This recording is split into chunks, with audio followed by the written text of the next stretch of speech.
RCB going great. 69 మీద fields on 30 balls 230 strike rate ఆడుతున్నాడు. ఇటు విరాట్ కోహ్లీ 141 స్ట్రైక్ రేట్.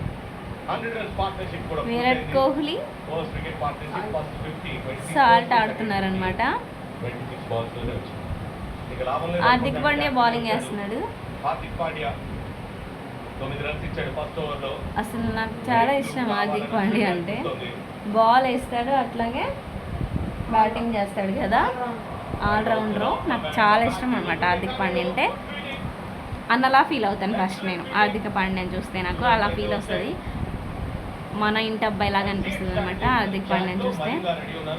నిన్న సిఎస్కే ఫ్యాన్స్ అందరూ అలా హ్యాపీగా ఫీల్ అయ్యారు. నేనైతే చాలా హ్యాపీగా ఫీల్ అయ్యాను. నిన్న మ్యాచ్ మనం గెలిచాం కదా, బాగా ఆడాడు సంజు శాంసన్, బాగా ఆడాడు కదా. నేను ఎప్పటి నుంచో అనుకుంటున్నాను సంజు శాంసన్ 100 కొట్టాలి, సెంచరీ కొట్టాలి అని చెప్పేసి ఫైనల్గా సెంచరీ కొట్టాడు. నా వీడియో చేద్దాం, యూట్యూబ్లో పెడదాం అనుకున్నా కానీ కుదరలేదనమాట. అందరికీ హ్యాపీ సండే. ముందుగా సండే రోజు వ్లాగ్ ఇది, షార్ట్ వీడియో తీస్తున్నాను అనమాట. అందరు సండే స్పెషల్స్ అంటే చెప్పండి. మీకు ఇక నుంచి కొత్త వీడియోస్ పెడతానని చెప్పాను కదా ఎవ్రీడే. ఇంకా నుంచి కొత్త వీడియోస్ వస్తాయి, ఎందుకంటే మేము ఇల్లు కూడా చేంజ్ అయిపోతున్నాం అనమాట. నాకైతే పెద్ద తలనొప్పి పోయినట్టే అసలు. ఎందుకంటే మీకు ఇల్లు చేంజ్ అయిన తర్వాత చెప్తాను. చాలా విషయం షేర్ చేసుకోవాలి మీతోని, చాలా చేసుకుంటాను లైఫ్లో.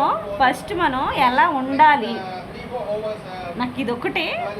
ఎలా ఉండాలి ఫస్ట్, మనం ఎలా ఉండాలంటే మన ఇంట్లో వాళ్ళతో కదా ఫస్ట్, బయట వాళ్ళతో ఎలా ఉండాలి, బయటనే కాదు అసలు మనుషులతో ఎలా ఉండాలి, మనుషులు అంటే ఏంటి, మనుషులు అంటే మనుషులైనా, మనుషులు వేరే రకం మనుషులు కూడా ఉంటారా అనేది నాకు బాగా తెలిసి వచ్చిందనమాట. మీకు ఫుల్ వీడియో చెప్తాను, ఫుల్ వీడియోలో చెప్తాను.